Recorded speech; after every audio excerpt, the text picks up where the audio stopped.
Good morning student. आज ये हमारा जो हम लोग हिंदी मीडियम के क्वेश्चन कर रहे थे उसका सेकंड पार्ट है। देखिए इसमें क्या दिया हुआ है, ABC हैं और उनका आर्थिक चिट्ठा दिया हुआ है, मतलब ABC 3 पार्टनर हैं। वही सेम चीज़ें हमको करनी है। क्या बनाना है? रिवैल्यूएशन अकाउंट बनाना है, पार्टनर्स कैपिटल अकाउंट बनाना है और बैलेंस शीट बनानी है। ठीक है, तो ये आप क्वेश्चन देख लीजिए।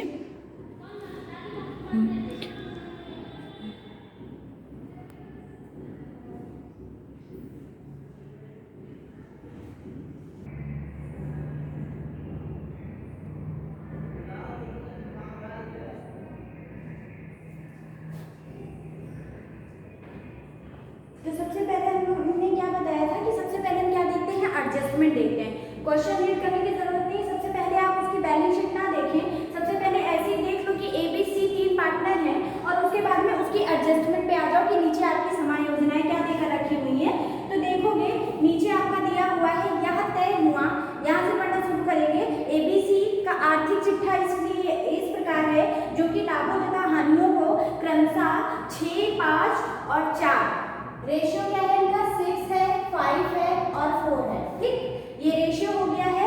अनुपात में बांटते हैं। 31 मार्च 2016 को उनका आर्थिक चिट्ठा जो भी था, उसके बाद में नेक्स्ट आ जाएंगे क्योंकि हम यहाँ पे बना रहे हैं रिवैल्यूएशन अकाउंट। रिवैल्यूएशन अकाउंट में हमें जरूरत पड़ती है किन चीजों की, जो इंक्रीमेंट हुआ है, डिक्रीमेंट हुआ है हमारे बिजनेस के अंदर, असेट की वैल्यू डिक्रीज हुई है, इंक्रीज हुई है, इन सारी चीजों को। तो देखिए सबसे पहले यह तय हुआ कि 1 अप्रैल 2016 को डी को शामिल किया जाए, यानी कि ABC 3 पार्टनर थे, उसके बाद में कौन आ रहा है, डी आ रहा है। ठीक, ये ABC थे और डी आ रहे हैं भाई साहब। उन्होंने बताया कि उनको 1/10 लाख चाहिए, छोड़ दो। फिर उसके बाद ए पॉइंट पे आओ। आ पॉइंट दिया है, नया साझेदार डी अपने हिस्से की पूंजी के रूप में 15,000 और ख्याति के लिए 7,500 नगद लाएगा, जिसे पुराने साझेदार द्वारा सीधे निकाल लिया जाएगा। तो देख लेंगे अभी कि इसका क्या ट्रीटमेंट होगा, क्योंकि ये किसका पार्ट होता है, हमारे पार्टनर्स कैपिटल अकाउंट का पार्ट होता है, रिवैल्यूएशन का पार्ट होता नहीं है, तो छोड़ दो। नेक्स्ट आ जाओ। नेक्स्ट दिया है स्टॉक का पुनर्मूल्यांकन 34,200 पर किया गया, मतलब उसका रिवैल्यूएशन कितने, अब उसकी वैल्यू कितनी है, 34,200 है। तो देखेंगे कि हमारी बैलेंस शीट में वैल्यू क्या देके रखी हुई है स्टॉक की। तो देखो स्टॉक की वैल्यू आपकी दी है 38,000। ठीक, यानी कि पहले वैल्यू ज्यादा थी और अब वैल्यू क्या हो गई है, कम हो गई है। कम हो रही है, इसका मतलब क्या है कि नुकसान है, क्या हो जाएगा, डेबिट हो जाएगा टू स्टॉक।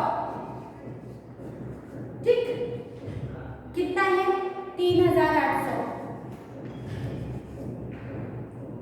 ये हो गया। उसके बाद में बेटा नेक्स्ट देख लीजिए, दिया और फर्नीचर का कितने पे किया गया, 6,600 पर, और फर्नीचर देख लीजिए कितने का था, 7,500 का। इसका मतलब फर्नीचर की वैल्यू क्या हो रही है, डिक्रीज हो रही है, कम हो रही है। ये चीज याद रखना, जो हमारे चिट्ठे में वैल्यू दी होती है वो पहले की वैल्यू होती है और नीचे जो एडजस्टमेंट दी होती है वो इस टाइम पे अभी क्या वैल्यू है, इस चीज की बात करता है। तो देखो फर्नीचर की वैल्यू कितनी दी है, 7,500, तो फर्नीचर की वैल्यू भी कम हो रही है, इसीलिए हम डेबिट साइड में लिखेंगे टू फर्नीचर। कितना है आपका, 900 रुपए का। ठीक, उसके बाद आ जाइए सी पॉइंट, अप्राप्य ऋण संचिति 1300 से बनेगा।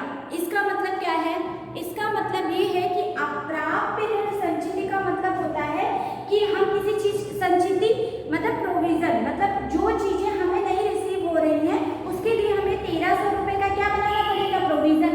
वही चीज है, कई तरीके से आपको बोलता है, संदिग्ध ऋण प्रावधान बोल देगा, कभी कभी अप्राप्य ऋण संचिति बोल देगा, तो उसका मतलब होता है आपका पीबीडी। पीबीडी हमारा वैसे क्या होता है, अगर परसेंटेज में दिया होता है तो हम किस पे निकालते, देनदार पे निकालते, यानी डेटर पे निकालते, और अगर नहीं दे के रखा हुआ है तो इन्होंने डायरेक्ट बता दिया कि हमको कितने का बनाना है। तो इन्होंने बताया कि हमें 1300 रुपए का बनाना है, तो यहाँ पीबीडी बना दो, to provision for doubtful date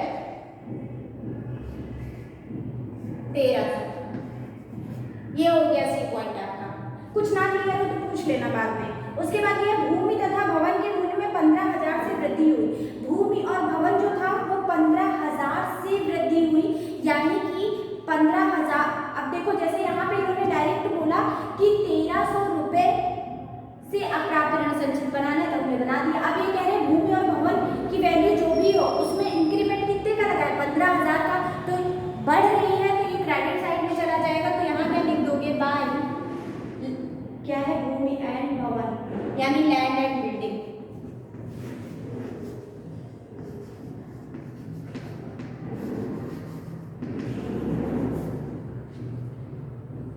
15,000।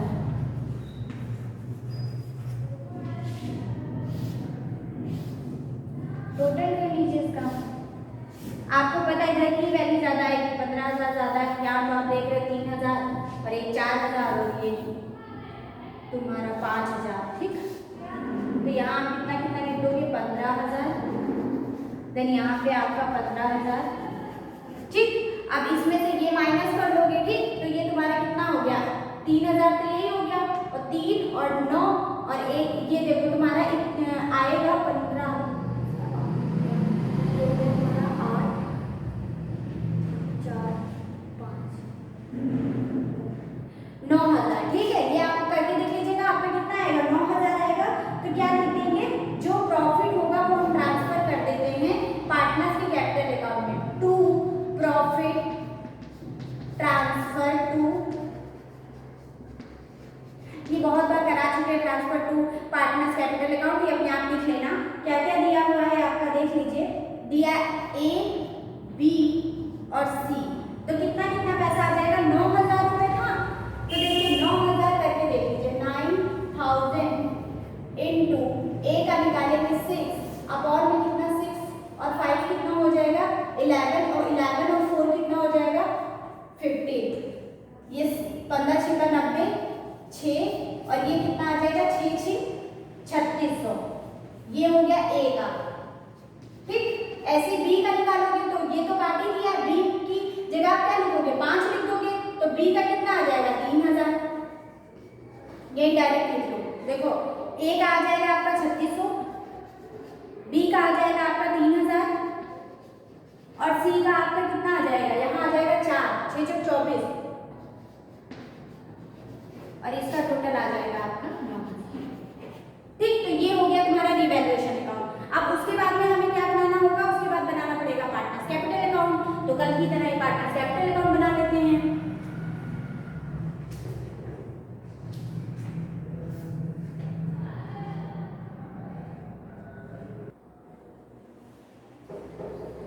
तो देखिए पार्टनर्स कैपिटल अकाउंट आपको बनाना है, तो आप क्या करोगे, सबसे पहले हमने बताया था कि क्या करना है, सारे पार्टनर्स की कैपिटल डाल देनी है। तो कैपिटल देख लो ए बी सी डी की, मतलब जो आपकी बैलेंस शीट में है वो देखिए कितनी देकर रखी हुई है। ठीक, तो ये डाल दो। तो आपकी बैलेंस शीट में देखो ए का 40,000, बी का 35,000 और सी का कितना दिया है 25,000 दिया है। तो फटाफट से हम क्या कर लेंगे, बैलेंस डाल लेंगे। डालेंगे क्या, by balance PD brought down नीचे लेकर आए हैं। ठीक है, तो कितना कितना है 40,000, उसके बाद में है आपका 35,000 बी का और सी का है आपका 25,000। और हमने बोला था साथ के साथ क्या कर दिया करो कि डी की कैपिटल भी डाल दिया करो। तो ये किससे आएगी, कैश से, तो बाय कैश अकाउंट। ठीक, तो डी की कैपिटल आपकी कितनी ये लेकर आ रहा है, आप सिंपल सी बात देखो 15,000। ठीक, फिर उसके बाद में देखिए बेटा हमने बताया था कि और जो गुडविल लेकर आता है वो सारे के सारे पार्टनर क्या कर लेते हैं, डिस्ट्रीब्यूट कर लेते हैं। तो एक चीज याद रखना कि जब बोलेगा कि जो गुडविल है वो पुराने साझेदारों द्वारा निकाल ली गई, तो अगर तुम डिस्ट्रीब्यूट करके मान लो यहाँ पे तुम 5,000 जो भी गुडविल होगी वो डालोगे अगर यहाँ पे, तो उसके बाद में क्या कर लोगे, यहाँ से निकाल लोगे तुम। तो निकाल लोगे तो बैलेंस तो बराबर हो जाएगा ना। अगर तुमने 100 रुपए क्रेडिट किया और 100 ही रुपए आप क्या कर दोगे, डेबिट कर दोगे, तो बैलेंस बराबर हो जाएगा ना। इसीलिए इस क्वेश्चन में क्या कर दिया है, गुडविल को नहीं दिखाया गया है, क्योंकि इन्होंने बताया कि गुडविल जो ओल्ड पार्टनर थे उनके द्वारा क्या कर ली गई है, निकाल ली गई है, फर्म के अंदर नहीं है। अगर फर्म के अंदर ही रहती तो जैसे कल वाला क्वेश्चन किया था यहाँ डाल देते हैं गुडविल। अभी क्या होगा, यहाँ डालेंगे भी तो हमें क्या करना पड़ेगा, इस साइड में दिखाना पड़ेगा उसको। तो इधर दिखाएंगे तो क्या बैलेंस आपका बराबर हो जाएगा, इसलिए गुडविल क्या हो गई है आपकी, खत्म हो गई है गुडविल। अब उसके बाद में नेक्स्ट देखिए हमने बताया था क्या, रिवैल्यूएशन का प्रॉफिट एंड लॉस जो भी आया है तो बाय रिवैल्यूएशन प्रॉफिट आया था ना। तो ए को कितना हिस्सा मिला था बेटा 3600, बी का कितना था 3,000, इनका कितना था 2400 और इनको तो मिलेगा नहीं। ठीक, तो बस ये तीन ही चीजें थी और कुछ है नहीं। अगर मान लो कोई रिजल्ट दिया होता आपका बैलेंस शीट के अंदर तो वो बढ़ जाता। देखिए क्या रिजल्ट दिया है, विविध लेनदार, देय विपत्र, पूंजी खाते नहीं दिया है। ठीक है, अगर रिजर्व दिया होता लायबिलिटी साइड में आपको मिल जाता, तो नहीं दिया है। तो आप क्या करेंगे, इसका बस टोटल कर लो।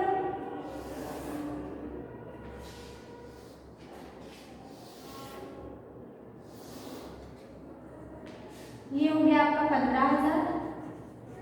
ठीक, ये 24 और एक 24 और 27, 400, ये आपका हो जाएगा 27,400। ठीक, ये हो जाएगा 35 और 3 38, 38,000। और ये हो जाएगा 40 और 3 43, 43,600। ठीक, यही बैलेंस आप इधर उतार दोगे, 15,000, 27,400, 38,000, उसके बाद में 43,600। यहाँ हम लिख देंगे जो भी इनका बैलेंस आया है, टू बैलेंस CD। अब यहाँ कुछ है नहीं, तो यहीं पे सारा का सारा बैलेंस आपका डिट्टो वही आ जाएगा, 38,000 और ये आपका 27,400 और डी का कितना आ गया, 15। ठीक है बेटा, तो ये आपकी बन गई पार्टनर्स कैपिटल अकाउंट। ठीक, अब इसके बाद में नेक्स्ट हम क्या बनाते हैं, हमने बोला कि चाहे तो कोशिश करो कि कैश अकाउंट बना लो और न चाहे तो क्या करो ऐसे डायरेक्टली जोड़ लो। तो अगर मतलब फिर भी आपको एक हम बता दे रहे हैं कि कैश अकाउंट या बैंक अकाउंट आपका बनता कैसे है। तो इसके बाद हम देख लेते हैं कि कैश अकाउंट में क्या क्या चीजें आएंगी। ठीक, तो कैश अकाउंट कैसे बनाएंगे,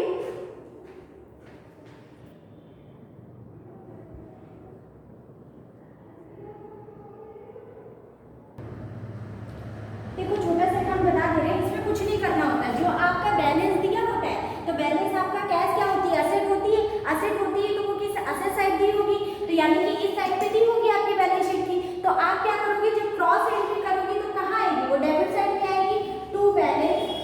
ठीक है, बीडी आपका कितना दिया हुआ है, 4,000 दिया है। बुक में देख लेना, यहाँ बैलेंस शीट में मिल जाएगा। यहाँ नगद हाथ में सबसे लास्ट वाला पॉइंट है, नगद हाथ में 4,000 आपने डाल दिया। और क्या है, जो डी है वो कैपिटल लेकर आ रहा है, डी इज कैपिटल। कितनी है बेटा, 15,000 है, 15,000 हो गया।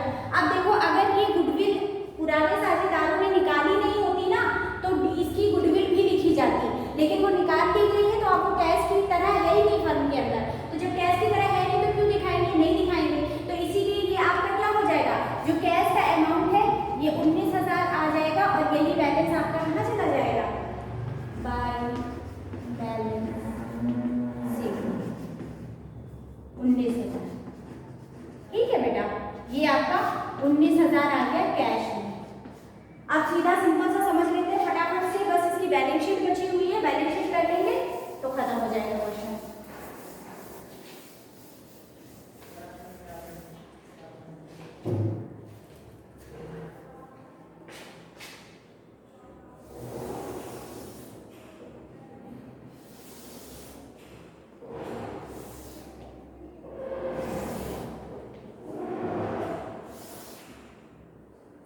स्टार्ट करते हैं। बताए कि पुरानी जो बैलेंस शीट आपको दे के रखी है उसी में आप क्या कर लो, मतलब जो चेंजेस हैं वो उसी के अंदर कर लो। तो देखो चेंजेस क्या दिए हुए हैं, जो ओल्ड बैलेंस शीट है उसमें सबसे पहले हम आ जाएंगे और स्टार्ट करेंगे जो भी चीजें हैं। देखो सबसे पहले दिया हुआ है आपका क्या, देनदार, देनदार बोल रहे हैं, विविध लेनदार। ठीक, तो लेनदार कितने के दिए, 15,000 के। क्या 15,000 में कोई चेंजेस हुआ है, लेनदार के अंदर हमने कोई एडजस्टमेंट की है, नहीं की है, तो वो पूरा का पूरा क्या होगा, वैसे ही उतर जाएगा।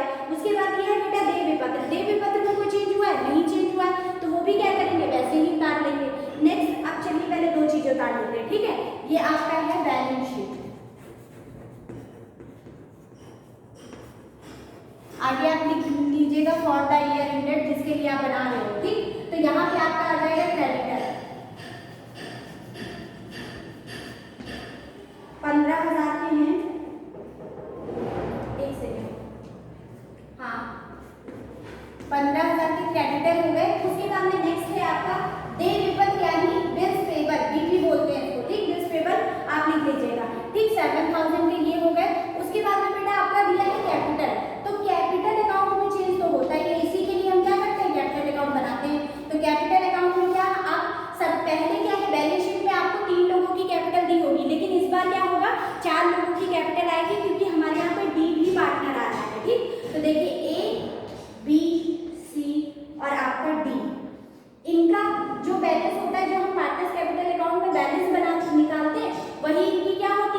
कैपिटल होती है, मतलब अब इस टाइम पे उनकी कैपिटल कितनी हो गई है। तो देखिए ये आपका आ जाएगा, नई वाली लिखते हैं 43,600, ये कितनी आई थी 38,000 बी का, और इनकी आई थी 27,400,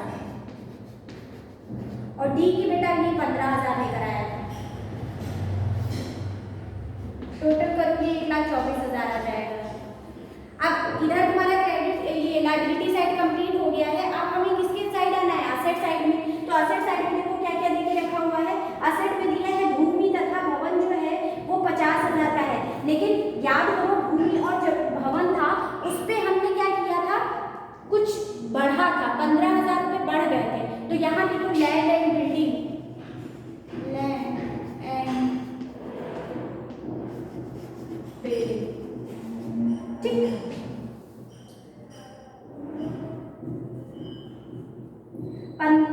50,000 की थी बेटा पहले से, चाहे तो यहाँ लिख के दिखाओ कि ऐड, जैसे मैं बताया था ऐड एप्रिसिएशन, चाहे तो क्या करो 50,000 होती, वैसे तुम लोग दिखा देना, हम ऐसे डायरेक्ट लिख दे रहे हैं, ठीक है। तो कितनी आ जाएगी 65,000।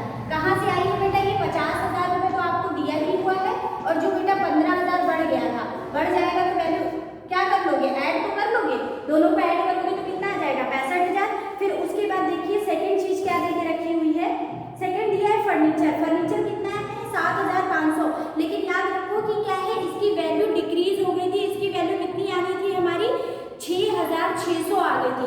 तो जो इस टाइम पे वैल्यू है वही वैल्यू हम लिखेंगे। तो या तो 7,500 में से जो आपने रीवैल्यूएशन में दिखाया है, रीवैल्यूएशन में 900 रुपये दिखाया था, तो चाहे तो 7,500 में से 900 रुपये माइनस करके दिखा दो, और चाहे तो डायरेक्ट जब वैल्यू दी है तब भी आपका 6,600 ही आएगा।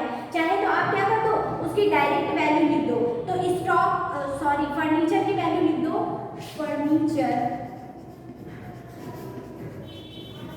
6,600। कहाँ से आया है ये 7500 जो था उसमें से आपने 900 माइनस किया है, ठीक। 7,500 में से 900 माइनस किया है। उसके बाद नेक्स्ट आ जाइए, नेक्स्ट क्या दिया हुआ है, स्टॉक। स्टॉक बेटा 38,000 का दिया है, तो स्टॉक में भी क्या हुआ था, उसकी वैल्यू 34,200 लगाई गई थी। तो यानी कि वो भी ऐसे ही है, 38,000 में से चाहे तो आप क्या कर दो, जो स्टॉक 3800 का आपने माइनस की, मतलब उसकी 3800 रुपये वैल्यू कम हुई है, या तो वो लेस करके दिखा दो या तो डायरेक्ट लिख दो।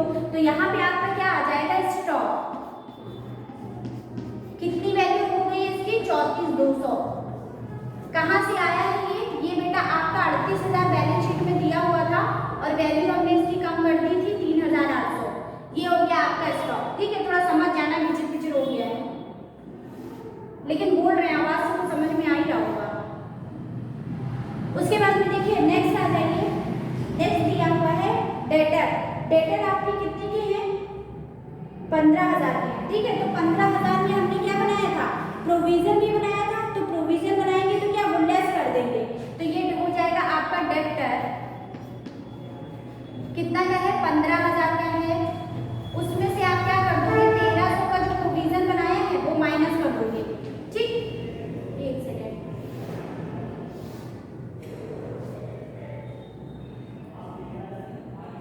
$13,700 आ जाएगा, ठीक। फिर उसके बाद में नेक्स्ट आ जाइए, प्राप्य विपत्र यानी बिल्स रिसीवर। बिल्स रिसीवर में कोई भी चेंज नहीं हुआ है, तो क्या लिख दोगे, BR पूरा का पूरा एज इट इज,